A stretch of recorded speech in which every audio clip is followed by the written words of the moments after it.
Sanjay charitable trust દ્વારા જે આયોજન કરવામાં આવ્યું છે એ આયોજનમાં કાલ રાત્રે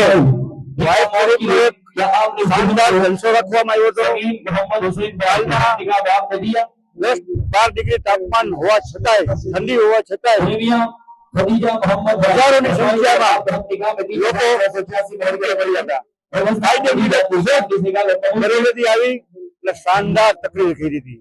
આજે નિકાહ ચાલુ છે, આપ જોઈ રહ્યા છો તો અમારા રાજ્યસભાના સંસદ અને રાજ્યસભા સંસદ ઓલ ઇન્ડિયા કોંગ્રેસ માઇનોરિટીના પ્રમુખ ઇમરાન પ્રતાપભાઈ સાહેબ અને જે હાલીને હજ પર ગયા હતા એવા સિયાબભાઈ આજે ઉપસ્થિત છે। આપ જોઈ રહ્યા છો પાર્કમાં 14 વીઘાનો ખેતર છે એ પણ આજે ટૂંકો પડે છે।